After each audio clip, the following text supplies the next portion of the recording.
آتا ہے۔ دعا کے آداب میں سے اہم ترین آداب، سب سے پہلے ہم باطنی آداب کی بات کریں گے کہ ہمارے اندر کیا ہونا چاہیے، ہماری سوچ میں کیا ہونا چاہیے۔ تو پہلی چیز ہے اخلاص اور پوری توجہ، یعنی جب بھی ہم اللہ سبحانہ تعالیٰ کی طرف رجوع کریں تو توجہ اور دھیان کے ساتھ کریں، اپنے آپ کو فوکس کریں، پوری یکسوئی کے ساتھ دعا مانگیں۔ ایسے ہی چلتے پھرتے غافل دل کے ساتھ یا سوچ کہیں اور ہے اور منہ سے کچھ اور بول رہے ہیں تو وہ ٹھیک ہے، آپ کی زبان کا ذکر تو ہو جائے گا لیکن دعا کا حق ادا نہیں ہوگا۔ قرآن مجید میں اللہ تعالیٰ فرماتے ہیں وَادْعُوهُ مُخْلِصِينَ لَهُ الدِّينَ، اور اس کے لیے دین کو، عبادت کو خالص کرتے ہوئے اس کو پکارو، یعنی جب اس سے دعا کرو تو پھر اپنے اندر اخلاص پیدا کرو۔ رسول اللہ صلی اللہ علیہ وسلم نے فرمایا اللہ سے قبولیت کے یقین کے ساتھ دعا مانگا کرو کہ اللہ تعالیٰ ضرور قبول کرے گا، اور جان لو کہ اللہ غافل اور لہو و لعب میں مشغول دل کی دعا قبول نہیں فرماتا۔ یعنی اگر آپ توجہ نہیں کرتے اللہ تعالیٰ کی طرف، آپ دھیان نہیں دیتے، آپ کا دل کہیں اور مشغول ہے، صرف زبان سے ہی آپ تکرار کیے چلے جا رہے ہیں تو وہ کافی نہیں، ایسی دعا فائدہ نہیں دے گی۔ دعا کے لیے توجہ ضروری ہے۔ عبد الرحمن بن یزید سے روایت ہے، وہ کہتے ہیں کہ ربیع جمعہ کے دن علقمہ کے پاس آیا کرتے تھے، جب میں وہاں نہ ہوتا تو ان کی طرف پیغام بھیج دیتے۔ تو ایک دفعہ جب وہ آئے، میں وہاں نہ تھا، تو علقمہ مجھ سے ملے، مجھ سے کہا کیا تم نے دیکھا نہیں کہ ربیع کیا بات کہتے ہیں؟ وہ کہتے ہیں کیا تم دیکھتے نہیں کہ لوگ کتنی زیادہ دعائیں کرتے ہیں اور ان کی کتنی کم قبول ہوتی ہیں؟ یہ اس لیے ہوتا ہے کہ اللہ عز و جل خالص دعاؤں کے علاوہ کوئی اور دعا قبول نہیں کرتا۔ یعنی جب تک آپ خالص ہو کے توجہ کے ساتھ دعا نہیں کرتے تو وہ اپنے ہدف تک نہیں پہنچتی، اس کا مقصد پورا نہیں ہوتا، کیونکہ وہ آپ صرف کہہ رہے ہوتے ہیں، مانگ نہیں رہے ہوتے۔ تو آپ کو مانگنا ہے، اور مانگنے کے لیے عاجزی بھی چاہیے، مانگنے کے لیے دل کی تڑپ بھی چاہیے، اور خلوص بھی چاہیے، اور بار بار کی تکرار بھی چاہیے، اور اصرار بھی چاہیے۔ وہ کہتے ہیں کہ میں نے کہا کیا عبداللہ نے بھی یہی نہیں کہا؟ انہوں نے پوچھا کہ عبداللہ نے کیا کہا ہے؟ انہوں نے کہا کہ عبداللہ نے بیان کیا ہے کہ اللہ کسی لوگوں کو سنانے والے، یعنی جو شخص کسی کو سنانے کے لیے دعا کرتا ہے، ریاکار اور ہنسی مذاق سے دعا کرنے والے کی دعا قبول نہیں کرتا، صرف اس دعا کرنے والے کی دعا قبول کرتا ہے جس کے دل سے دعا نکلتی ہے، خلوص کے ساتھ دعا نکلتی ہے۔ یعنی بعض اوقات ہم دعا مانگ رہے ہوتے ہیں اور ہمارا مقصد نہیں ہوتا دعا کرنا، مقصد ہوتا بس کسی کو سنانا کہ ہم دعا کر رہے ہیں، یعنی وہ ہماری صرف ایک بات ہی ہوتی ہے، دعا نہیں ہوتی، دعائیہ انداز میں ایک بات کر رہے ہوتے ہیں۔ تو بات کرنا کچھ اور ہے اور دعا کرنا کچھ اور ہے، اور لوگوں کو سنانا یا لوگوں کو دکھانا، یا جب لوگ سن رہے ہوں تو اس وقت دعائیں کرنا اونچی اونچی آواز میں، اور جب تنہائی میں بیٹھے ہیں، اکیلے ہیں، تو کوئی دعا ہی نہیں یا بہت مختصر سی دعا ہے۔ تو باطنی آداب میں سے کیا ہے کہ جب ہم اکیلے ہوں، تنہائی میں ہوں، پھر ہم اللہ سے کیا باتیں کرتے ہیں، کتنی توجہ کے ساتھ بات کرتے ہیں۔ دوسری بات یہ ہے کہ سچے دل سے دعا کرنا۔ امام احمد بن حنبل رحمہ اللہ سے کہا گیا کہ ہمارے اور رحمان کے عرش کے درمیان کتنا فاصلہ ہے؟ سوال کیا کسی نے، یعنی کتنا فاصلہ یہاں سے عرش تک کا؟ انہوں نے کہا سچے دل سے سچی دعا کرنا، یعنی جب آپ سچے دل سے سچی دعا کرتے ہیں تو آپ کی دعا عرش تک جا پہنچتی، رب العالمین تک پہنچ جاتی ہے۔ بس اتنا ہی فاصلہ ہے۔ انی قریب، اللہ تعالیٰ قریب ہے، دور نہیں ہے، اسی لیے وہ سنتا ہے ہماری۔ سبحان اللہ، اللہ تعالیٰ عرش پر ہوتے ہوئے ہمارے دلوں کے حال جانتے ہیں، اور ہماری چپکے چپکے کی ہوئی باتیں اور دعائیں اور آہیں اور پکار وہ سب بھی سنتے ہیں۔ پھر قبولیت کے یقین کے ساتھ دعا کرنا۔ نبی صلی اللہ علیہ وسلم نے فرمایا تم میں سے کوئی شخص اس طرح دعا نہ کرے کہ اے اللہ اگر تو چاہے تو میری بخشش کر دے، اگر تو چاہے تو مجھ پر رحم کر دے، اگر تو چاہے تو مجھے روزی دے دے۔ نہیں، بلکہ پختگی کے ساتھ سوال کرنا چاہیے، کیونکہ اللہ جو چاہتا ہے کرتا ہے، اللہ پہ کوئی جبر کرنے والا نہیں۔ تو پکی پکی دعا کرے کہ اللہ تعالیٰ یہ چاہیے، ایسا ہی چاہیے، اصرار کے ساتھ، تکرار کے ساتھ، خلوص کے ساتھ۔ اور پھر قبولیت دعا کے بارے میں پریشان نہ ہو کہ ہم نے تو خلوص بھی اور تکرار، اصرار سب کچھ کر لیا، پھر بھی ہماری دعا قبول نہیں ہوئی۔ عمر بن خطاب کہتے ہیں میں دعا کی قبولیت کے بارے میں پریشان نہیں ہوتا، بلکہ میں دعا کے بارے میں پریشان ہوتا ہوں۔ تو جب تمہارے دل میں دعا مانگنے کا خیال ڈال دیا جاتا ہے کہ مانگو، تو دعا کی قبولیت اس کے ساتھ ہی ہوتی ہے، یعنی قبولیت بھی ساتھ ہی آ جاتی ہے. تو اس لیے قبولیت ہو جائے گی اگر تم نے مانگ لیا، اپنا فرض پورا کر لیا. پھر یہ کہ خشوع و خضوع اور عاجزی کے ساتھ دعا کرنی چاہیے، یعنی دل کو حاضر کر کے اللہ سبحانہ تعالیٰ کے سامنے اپنی بندگی کا اظہار کر کے کہ میں کچھ نہیں ہوں، میں بہت کمزور انسان ہوں، میں فقیر ہوں، تو بادشاہ ہے، میرے ہاتھ میں کچھ نہیں، ہر چیز کا مالک تو ہے. جب انسان اس طرح اپنی عاجزی کو ظاہر کر کے دعا کرتا ہے تو بھی دعا قبول ہوتی ہے. ابو موسیٰ اشعری کہتے ہیں ہم ایک سفر میں رسول اللہ صلی اللہ علیہ وسلم کے ساتھ تھے. جب ہم کسی وادی میں اترتے تو لا الہ الا اللہ اور اللہ اکبر کہتے اور ہماری آواز بلند ہو جاتی تو نبی صلی اللہ علیہ وسلم نے فرمایا، اے لوگو اپنی جانوں پر رحم کرو، کیونکہ تم کسی بہرے یا غائب کو نہیں پکار رہے، وہ تو تمہارے ساتھ ہی ہے، بے شک وہ سننے والا تم سے بہت قریب ہے، بے شک وہ سننے والا بہت قریب ہے. انہ سمیع قریب تبارک اسمہ وتعالی جدہ، اس کا نام برکتوں والا ہے اور اس کی عظمت بہت ہی بڑی ہے. پھر یہ کہ اپنی بے بسی اور اللہ تعالیٰ کی نعمتوں کا اقرار کرتے ہوئے دعا کرنا. ہمیں زکریا علیہ السلام کے بارے میں پتہ چلتا ہے قرآن مجید سے کہ انہوں نے کہا، قال ربی انی وہن العظم منی واشتعل الرأس شیبا ولم اکن بدعائک رب شقیا. اے رب میری ہڈیاں کمزور ہو گئی ہیں، میرا سر بڑھاپے سے بھڑک اٹھا ہے، بال سفید ہو گئے ہیں، اور اے میرے رب میں تجھ سے مانگ کر کبھی نامراد نہیں ہوا. یعنی میرے اینڈ پر کوئی چیز کام نہیں کر رہی، لیکن تیرے اینڈ پہ سب کچھ کام کرتا ہے، لہذا میں ابھی بھی مایوس نہیں ہوں. دعا میں جب کچھ چیزیں جمع ہو جاتی ہیں تو پھر دعا قبولیت کا درجہ پاتی ہے، جس میں اللہ تعالیٰ کی بارگاہ میں اپنی کمزوری، اپنی محتاجگی، اپنی عاجزی کا اظہار کرنا، عاجزی اور انکساری، لاچاری اور بے بسی، پھر ساتھ ساتھ اللہ کی تعریف بھی کرنا. یعنی ایک طرف اپنی کمزوری کا ذکر کرنا، اللہ میں تو گناہ گار ہوں اور تو بخشنے والا ہے، اللہ میں تو اپنی جان پہ ظلم کرنے والا ہوں اور تو ہم پر مہربان ہے. یعنی ایک طرف اپنی کمزوری کا اظہار اور دوسری طرف اللہ کی رحمت اور اللہ تعالیٰ کی بہترین صفات کا اقرار، وہ ساتھ ساتھ چلے. پھر اس کی نعمتوں کا اقرار کہ اللہ تو نے مجھے یہ بھی نعمت دی میرے مانگے بغیر، تو نے مجھے یہ بھی عطا کر دیا میرے مانگے بغیر، تو مجھے یہ بھی عطا کر دے. یعنی پھر اپنی حاجت رکھے. یعنی اس سے دعا کے اندر ایک خوبصورتی پیدا ہو جاتی ہے. یعنی مانگنے والے کا جو انداز ہوتا ہے اس پر بھی بہت ڈپینڈ کرتا ہے. اب دیکھیں ایک شخص آپ کے پاس آتا ہے اور روڈلی بات کرتا ہے اور اپنی کوئی ضرورت بتاتا ہے، آپ کیا کریں گے؟ ٹھہر جاؤ، کرتے ہیں تو ہماری خبر لیتے ہیں. آپ شاید کر بھی لیں کچھ اس کے لیے، لیکن اس محبت سے نہیں. ایک شخص آتا ہے، وہ بڑی محبت سے آپ سے بات کرتا ہے، آپ کے احسانات کا ذکر کرتا ہے، آپ کی کوئی تعریف کر دیتا ہے اور اس کے بعد اپنی کوئی ضرورت رکھتا ہے، تو آپ اپنے وسعت سے بڑھ کے بھی شاید اس کی مدد کر دیں. تو جب بندے اور بندے کے بیچ میں یہ معاملہ ہے تو جو اصل بادشاہ ہے اس کا کتنا حق بنتا ہے کہ ہم اس کی نعمتوں کا اقرار کریں، اس کی تعریف کریں اور سچے دل سے اس کی حمد و ثنا بیان کریں. اور پھر خاص طور پر یہ کہ انسان اپنے گناہوں کا اعتراف کرے کہ یا اللہ میں گناہگار ہوں. ایک تو ہوتا ہے نا جو اوپر اوپر سے ہم کہتے رہتے ہیں ہم تو بڑے گناہگار ہیں، وہ والا گناہگار نہیں، جو اصلی والا اپنے کسی گناہ کو یاد کر لیں، یا اللہ مجھ سے یہ بھی زیادتی ہوئی ہے، میرے منہ سے یہ لفظ نکل گئے تھے، فلاں شخص کو میں نے ہرٹ کر دیا تھا، یا اللہ میری نماز لیٹ ہو گئی تھی، مجھے قرآن بھی صحیح نہیں پڑھنا آتا، میں نے پتہ نہیں اور کون سی غلطیاں کی ہیں جو مجھ سے زیادہ تو جانتا ہے، میں تو کر کے بھی بھول چکی ہوں، لیکن تو معاف کرنے والا ہے. حضرت سلیمان علیہ السلام نے کیا کیا تھا؟ رب اغفر لی وہب لی ملکا لا ينبغی لأحد من بعدی، اے میرے رب مجھے بخش دے. پہلے اپنی بخشش مانگی، گناہوں کا اعتراف کیا، اور پھر اس کے بعد مجھے ایسی بادشاہت عطا کر جو میرے بعد کسی اور کے لیے نہ ہو. تو یہ اقرار بڑا ضروری ہے. فاعترفت بذنبی، اللہ میں اپنے گناہوں کا اعتراف کرتا ہوں. اور پھر آپ دیکھیے گڑ گڑا کے دعا مانگنی چاہیے، تضرعا وخفیہ. سورۃ الاعراف میں آتا ہے ادعوا ربکم تضرعا وخفیہ انہ لا يحب المعتدین. اپنے رب کو گڑ گڑا کے اور خفیہ خفیہ چپ کے پکارو، بے شک وہ حد سے بڑھنے والوں سے محبت نہیں کرتا. یعنی حد سے بڑھنا کیا ہے کہ بہت چیخ چلا کے دعا کرنا، یا پھر یہ کہ انسان وہ چیزیں مانگنے لگے کہ جو اس کو زیب نہیں دیتی. تضرع جو ہوتا ہے اس میں رونا بھی شامل ہوتا ہے، اپنی عاجزی اور انکساری کا اظہار بھی ہوتا ہے اور اصرار بھی ہوتا ہے. تضرع گڑ گڑانے کے معنوں میں یہ ساری چیزیں شامل ہیں.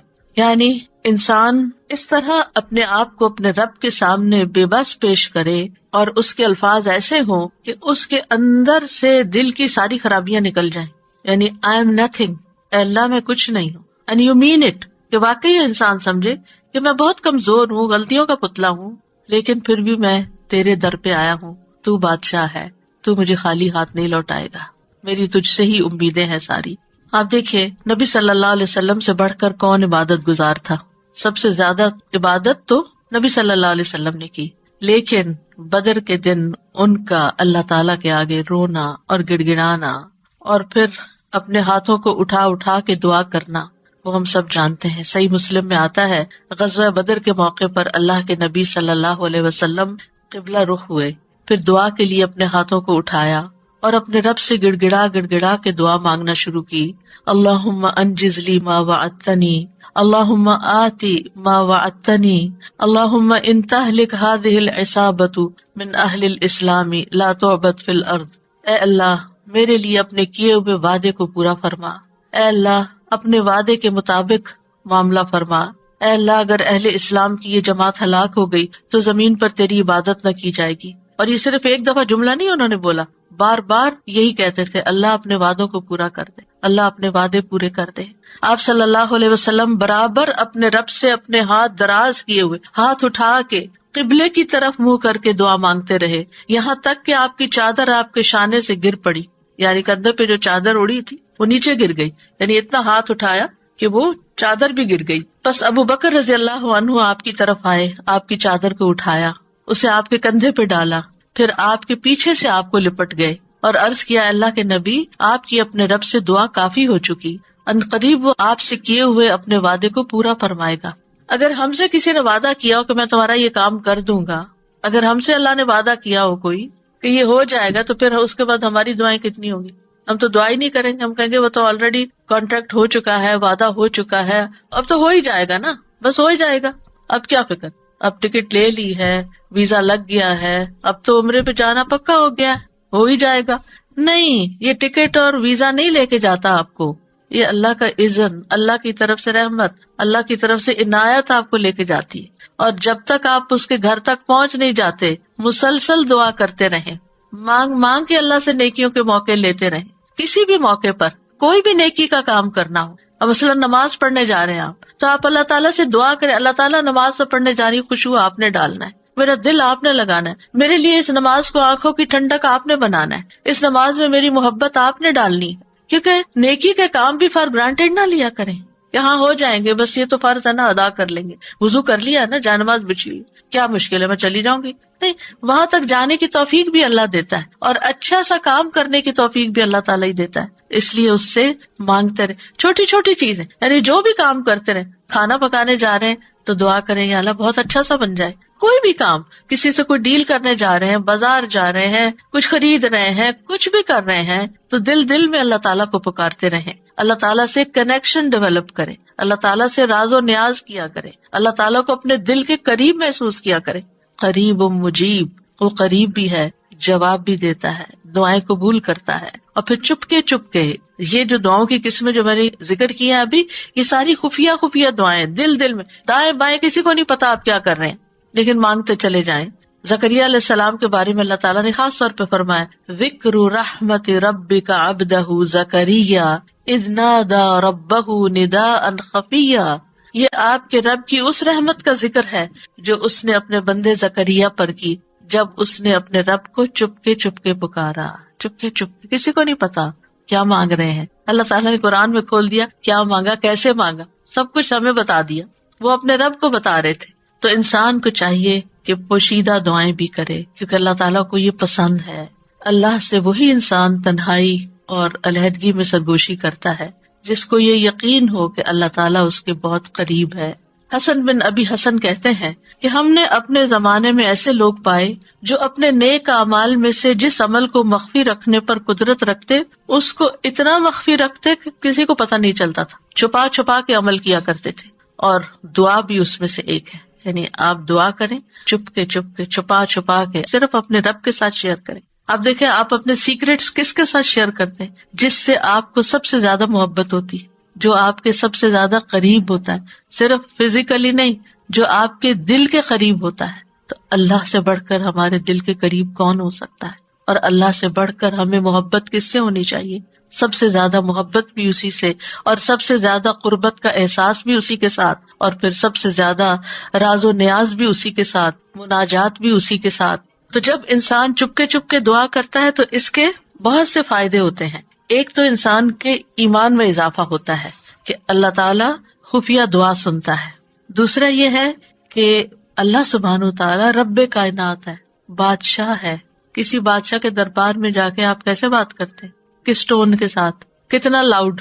کبھی کسی کو دیکھا کہ کسی ڈگنیٹری کے پاس جا کے چیخ چلا کے بات کر رہا ہو؟ اللہ سبحانہ و تعالیٰ کے سامنے تو ہمارا ادب اور احترام اور بھی زیادہ ہونا چاہیے. یعنی اللہ سے محبت کا مطلب یہ نہیں کہ ہم پھر اللہ تعالیٰ سے ایسے باتیں کریں جیسے کسی بچے سے باتیں کر رہے ہیں، جیسے اپنے بچوں سے لاڈ کر رہے تھے. ایسے تھوڑی، ادب احترام. پھر آپ دیکھیے کہ جب انسان چپ کے اور ادب احترام کے ساتھ بات کرتا ہے تو اس میں اخلاص بھی زیادہ ممکن ہوتا ہے. تو یہ چند آداب تھے، باطنی آداب. اب ظاہری آداب. ظاہری آداب میں آپ دعا تو کبھی بھی کہیں بھی مانگ سکتے ہیں، وضو ہو یا نہ ہو. لیکن اگر آپ کی کوئی خاص دعا ہے، کوئی خاص حاجت ہے، کوئی خاص بات ہے، تو پھر آپ باوضو ہو کے، پاک صاف ہو کے اللہ تعالیٰ کی حضور فارملی بیٹھ کے نماز پڑھ کے پھر خاص طرح دعا کریں. یعنی یہ مستحب عمل ہے، فرض نہیں ہے، لازم نہیں ہے. کیونکہ آپ دیکھیے کہ جب انسان باوضو ہوتا ہے نا تو اس کی کیفیت اور ہوتی ہے. تو اس اچھی کیفیت کے ساتھ آپ جب مانگتے ہیں تو قبولیت کے زیادہ امکانات ہوتے ہیں. لیکن اگر کوئی وضو نہ کر سکے کوئی حرج نہیں. ابو عامر رضی اللہ عنہ جب شہید ہوئے تو ابو موسیٰ اشعری رضی اللہ عنہ نے آ کر نبی صلی اللہ علیہ وسلم کو خبر دی اور کہا کہ ابو عامر نے کہا تھا کہ آپ صلی اللہ علیہ وسلم کے پاس جا کر کہنا کہ میرے لیے استغفار کریں. تو اب وہ شہید ہو چکے ہیں. آپ نے پانی طلب کیا، وضو فرمایا، پھر اپنے ہاتھ اٹھا کر دعا کی، اے اللہ ابو عامر کی مغفرت فرما. کیا ہمیں اگر کوئی دعا کے لیے کہتا ہے، ہم نے بھی کبھی ایسا اہتمام کیا؟ پھر ہم اپنی اور رسول اللہ صلی اللہ علیہ وسلم کی امت کے لیے جو خیر خواہی ہے اس کا فرق دیکھ لیں کہ کوئی اگر ہمیں کہتا ہے کہ ہمارے لیے دعا کر دیں تو ہم اس کو الٹا بوجھ سمجھ لیتے ہیں. اور اس حدیث سے یہ بھی پتہ چلتا ہے کہ کسی کو اپنی بخشش کی دعا کے لیے کہنے میں کوئی حرج نہیں، اور خاص طور پر اپنے قریبی دوستوں اور اپنے بچوں کو یہ وصیت بھی کرنی چاہیے کہ خصوصاً مرنے کے بعد ہماری بخشش کی دعا ضرور کریں. سب سے بہترین تحفہ جو ہم کسی میت کو بھیج سکتے ہیں وہ اس کے لیے دل سے کی ہوئی بخشش کی دعا ہے. آج کل تو بس ایک رواج چل پڑا ہے کہ کوئی فوت ہوتا ہے گروپ میں ڈال دیتے ہیں اور سارے اٹھا کے کٹ پیسٹ کر کے دعائیں پیسٹ کرتے جاتے ہیں اور فارغ ہو جاتے ہیں، اور بیٹھ کے آرام سے سکون سے توجہ سے دعا نہیں کرتے کہ جانے والے کو اس وقت پتہ نہیں کیسی ضرورت ہوگی ہماری دعا کی. تو ہمارے خلوص کا یہ تقاضا ہے کہ ہم اپنے پیاروں کے لیے بہت اہتمام کے ساتھ دعا کریں کہ ہم دنیا میں ہوں یا نہ ہوں، اور خصوصاً جب والدین چلے جائیں دنیا سے تو وہ اور زیادہ ہماری دعاؤں کے محتاج ہو جاتے ہیں. پھر اسی طرح دعا کرتے وقت قبلہ رخ ہو جانا افضل ہے، یہ بھی مستحب ہے. نہ ہو کوئی بات نہیں، کسی بھی جگہ کسی بھی طرف رخ کر کے آپ دعا کر سکتے ہیں. نبی صلی اللہ علیہ وسلم نے ایک جمعہ کے دن بارش کی دعا مانگی تھی. اس وقت آپ کا چہرہ مشرق کی طرف تھا، قبلے کی طرف نہیں، کیونکہ آپ جمعے کا خطبہ دے رہے تھے. تو جمعے کے خطبے میں پھر اپوزٹ ڈائریکشن پہ انسان کھڑا ہوتا ہے، تو آپ نے دیر اینڈ دین دعا مانگ لی. لیکن اوور آل آپ دیکھیے کہ جب آپ عبادت کے وقت قبلہ رخ ہو کے بیٹھتے ہیں تو اس سے ایک پازیٹیو انرجی آپ کے اندر سے آتی ہے، آپ کو ایک فیلنگ آتی ہے، آپ کا فوکس بڑھ جاتا ہے. قبلہ ہے بھی کس لیے؟ ایک فوکس کے لیے نا، آرگنائز کرنے کے لیے نمازوں کو، کہ پوری دنیا کے جو نمازی ہیں وہ ایک ہی طرف رخ رکھے. اور اسی لیے آپ دیکھیں کہ جب ہم حرم شریف جاتے ہیں، کعبہ کے پاس جاتے ہیں، تو کتنی پازیٹیو انرجی لے کر آتے ہیں. ہماری سوچیں، ہمارے خیال، ہمیں سارے غم بھول جاتے ہیں، ساری پریشانیاں دور ہو جاتی ہیں، اور ایک اور خاص طرح کی انرجی ہمارے اندر آ جاتی ہے. تو اس لیے بہتر ہے کہ قبلے کی طرف منہ کر لے، نہیں ہے تو کوئی بات نہیں. علی بن ابی طالب سے روایت ہے، ایک مرتبہ ہم رسول اللہ صلی اللہ علیہ وسلم کے ساتھ سفر پر روانہ ہوئے. جب ہم ہرہ میں اس سیراب کی ہوئی زمین پر پہنچے جو سعد بن ابی وقاص کی ملکیت میں تھی، تو رسول اللہ صلی اللہ علیہ وسلم نے فرمایا میرے لیے وضو کا پانی لاؤ.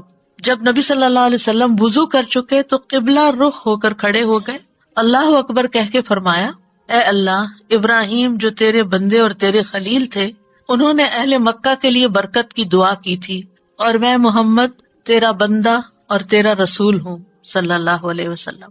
میں تجھ سے اہل مدینہ کے حق میں دعا مانگتا ہوں کہ اہل مدینہ کے مد اور سا میں اہل مکہ کی نسبت دگنی برکت عطا فرما دے۔ مد اور سا پیمانے ہیں جن سے ناپ کے تول کی چیزیں دی جاتی تھی، اسکیلز ہیں۔ تو کس طرح نبی صلی اللہ علیہ وسلم نے اہتمام کے ساتھ دعا مانگی، اور ابراہیم علیہ السلام کی پریکٹس کو سامنے رکھتے ہوئے، اس کا ایک طرح سے واسطہ دیتے ہوئے کہ آپ نے ان کی دعا بھی سنی تھی، مدینہ والوں کے لیے میری دعا سنیں، اور آپ اس برکت کو محسوس کرتے ہیں جب آپ وہاں جاتے ہیں۔ یہاں اس حدیث سے کیا پتہ چلتا ہے کہ آپ نے دعا کے لیے وضو بھی کیا اور دعا کے لیے قبلہ رخ بھی ہوئے، یعنی دونوں کام کی توجہ اور فوکس، اور ایک ادب کے تقاضے کے تحت۔ ضروری نہیں کہ ہر وقت کیا جائے، لیکن کیونکہ اس وقت آپ نے نماز نہیں پڑھائی کوئی، خالی دعا کے لیے آپ نے یہ اہتمام کیا۔ پھر اسی طرح یہ کہ ہاتھ پھیلا کے، ہاتھ اٹھا کے دعا کرنی چاہیے۔ رسول اللہ صلی اللہ علیہ وسلم نے فرمایا، بے شک تمہارا رب تبارک و تعالی بڑی شرم والا اور بڑے کرم والا ہے، اس کو اس بات سے شرم آتی ہے کہ اس کا کوئی بندہ اس کے آگے ہاتھ پھیلائے اور وہ ان کو خالی لوٹا دے۔ یعنی آپ ہاتھ کرتے ہیں آگے تو خالی نہیں لوٹاتا، وہ آپ کو عطا کرتا ہے۔ اچھا، بعض لوگ تو کیا کرتے ہیں، ایسے مٹھیاں بند کر کے ایک مٹھی کے نیچے دوسرا ہاتھ، اتفاق سے نظر پڑ جاتی ہے، کچھ لوگ نماز کے بعد ایسے بیٹھے ہوتے ہیں اور دعا کر رہے ہوتے ہیں، کچھ لوگ تو یہ ہے کہ ہاتھ اٹھاتے ہیں تو بس اس طرح ڈھیلے ڈھالے سے چھوڑ دیتے ہیں۔ تو کم از کم اتنے تو اٹھائیں کہ آپ کی بازو کو محسوس ہو کہ آپ کے ہاتھ اٹھے ہوئے ہیں، اور اوپر تو آپ جتنا چاہیں پھر لے جائیں۔ پھر اسی طرح ایک اور روایت میں ہے، رسول اللہ صلی اللہ علیہ وسلم نے فرمایا، جب تم اللہ سے سوال کرو تو اپنے ہاتھوں کی ہتھیلیوں کے ساتھ مانگا کرو، ہاتھ پھیلایا کرو، ہاتھوں کی پشت سے نہیں مانگو، الٹے ہاتھ سے نہیں دعا کرنی کہ آپ کے ہاتھ نیچے کی طرف ہوں، یعنی ہتھیلی اندر ہو، جیسے کوئی چیز کسی سے مانگتے ہیں یہ لیتے ہیں، ایسے لینے والے انداز میں۔ پھر اسی طرح حمد و ثنا اور درود پڑھ کر دعا کرنی چاہیے۔ دعا مانگنے سے پہلے اللہ تعالیٰ کی خوب حمد و ثنا، تعریف، اور اللہ تعالیٰ کی تسبیح اور اللہ تعالیٰ کی بڑائی بیان کرنی چاہیے، اور اللہ تعالیٰ کے اچھے اچھے ناموں کا واسطہ دے کر اللہ سے دعا کرنی چاہیے۔ پھر نبی صلی اللہ علیہ وسلم پر درود بھیج کر اللہ تعالیٰ سے سوال کرنا چاہیے۔ ابن مسعود کہتے ہیں، جب کوئی آدمی اللہ سے سوال کرنے کا ارادہ کرے تو پہلے وہ اللہ کی ایسی حمد و ثنا بیان کرے جو اس کے لائق ہے، پھر نبی صلی اللہ علیہ وسلم پر درود بھیجے، اس کے بعد دعا کرے۔ اس طرح ممکن ہے کہ وہ کامیاب ہو جائے، یعنی اپنی مطلوبہ چیز پا لے۔ پھر اسی طرح یہ ہے کہ جامع دعائیں کرنی چاہیے، کمپریہنسو۔ حضرت عائشہ کہتی ہیں کہ رسول اللہ صلی اللہ علیہ وسلم جامع دعا پسند فرماتے اور اس کے علاوہ کو چھوڑ دیتے، یہ بہت لمبی نہیں کرتے تھے، مختصر، یعنی بہت لمبی دعا اور بہت ڈیٹیل میں جانے کی بجائے جامع کلام اور اچھے کلمات کا انتخاب کیا جائے جس سے اللہ تعالیٰ کی رحمت ہماری طرف آئے۔ اچھے الفاظ کا جو چناؤ ہے، اس کے بارے میں خطابی کہتے ہیں کہ انسان کو چاہیے کہ اپنی دعا کے لیے اور اپنے رب کی تعریف کے لیے اچھے الفاظ اور عمدہ کلمات کا انتخاب کرے، اور ان کلمات کا انتخاب کرے جن کے اندر یعنی تھوڑے لفظوں میں میننگ زیادہ ہو۔ جامع کا مطلب یہی ہوتا ہے، کیونکہ یہ بندے کی مناجات ہے، یعنی بندے کی سرگوشیاں ہیں اس ہستی کے لیے جو سب سرداروں کا سردار ہے، کوئی اس جیسا نہیں، کوئی اس کے مشابہ نہیں۔ اب دیکھیے کہ جب آپ کسی ایسے شخص کو کچھ نوٹ بھیجتے ہیں، چاہے وائس نوٹ ہو، چاہے لکھ کر بھیجیں، جس کا آپ احترام کرتے ہوں، جس کو کوئی اہمیت دیتے ہوں، تو آپ کس طرح بات کرتے ہیں، کون سے الفاظ استعمال کرتے ہیں؟ سب سے اچھے الفاظ استعمال کرتے ہیں، خوبصورت انداز میں بات کرتے ہیں، اور اگر آپ کو اپنی بات پسند نہ آئے تو آپ کیا کرتے ہیں؟ میسج ڈیلیٹ کرتے، تو یہ ٹھیک نہیں ہے، دوبارہ کرتے ہیں، اور ایسے انداز میں بات کرتے ہیں کہ دوسرے کو سمجھ آ جائے۔ تو اللہ سبحانہ تعالیٰ سے ہم اس طرح بات کریں کہ جو خوبصورت الفاظ پر مبنی ہو، الفاظ کا چناؤ بھی اچھا ہو، لیکن اس چناؤ میں تصنع نہیں ہو، آرٹیفیشلٹی نہیں ہو، تکلف نہیں ہو، یہ پسند نہیں کیا گیا۔ ابن عباس کہتے ہیں کہ دعا میں قافیہ بندی سے پرہیز کرنا، یعنی پوئٹری نہیں بنا لیں دعا کو، کیونکہ میں نے رسول اللہ صلی اللہ علیہ وسلم اور آپ کے صحابہ کو پایا کہ وہ ہمیشہ اس سے اجتناب کرتے تھے۔ پھر اسی طرح دعا میں مبالغے سے پرہیز کرنا چاہیے۔ رسول اللہ صلی اللہ علیہ وسلم نے فرمایا، ان قریب اس امت میں ایسے لوگ آئیں گے جو طہارت اور دعا میں مبالغہ کریں گے۔ طہارت میں مبالغہ کیا ہے کہ اب جیسے وضو کرنا ہے نا، تو اس کے لیے اتنا پانی گرانا اور دھوتے چلے جانا اور بار بار دھونا کہ ابھی صاف نہیں ہوئے، ابھی میرا خیال ہے ہم پاک نہیں ہوئے، نہیں، اس میں انسان کو اعتدال اختیار کرنا چاہیے. نبی صلی اللہ علیہ وسلم تھوڑے سے پانی سے پورا وضو کر لیا کرتے تھے. اور اسی طرح دعا میں مبالغہ آرائی جو ہے وہ بھی پسندیدہ نہیں ہے. پھر اپنے گناہوں کا اعتراف کر کے توبہ استغفار کر کے دعا کرے. نبی صلی اللہ علیہ وسلم نے فرمایا ایک بندے نے گناہ کیا اور کہا اے میرے رب میں نے گناہ کیا تو مجھے بخش دے. اس کے رب نے فرمایا کیا میرا بندہ جانتا ہے کہ اس کا کوئی رب ہے اور گناہ کی وجہ سے سزا بھی دیتا ہے؟ میں نے اپنے بندے کو بخش دیا کیونکہ میرے بندے کا یہ یقین تھا کہ میرا رب بخشش فرمانے والا ہے, اسی لیے وہ میرے پاس آیا بخشش مانگنے کے لیے, تو میں نے اس کو بخش دیا. دعا کرنے والے کو پہلے اپنے لیے دعا کرنی چاہیے, پھر اپنے قریب والوں کے لیے, پھر دور والوں کے لیے. جیسے قرآن مجید میں آتا ہے ابراہیم علیہ السلام کی دعا ربنا اغفر لی ولوالدی وللمؤمنین یوم یقوم الحساب, اللہ مجھے بخش دے, میرے والدین کو بخش دے اور سارے مومنوں کو بخش دے قیامت کے دن. رسول اللہ صلی اللہ علیہ وسلم جب کسی کا ذکر کرتے ہوئے اس کے لیے دعا کرتے تو پہلے اپنے لیے کرتے, پھر اسی طرح تکرار اور اصرار سے دعا کرنی چاہیے. نبی صلی اللہ علیہ وسلم جب دعا کرتے تو 3 مرتبہ دعا کرتے, ہر دفعہ نہیں لیکن جو خاص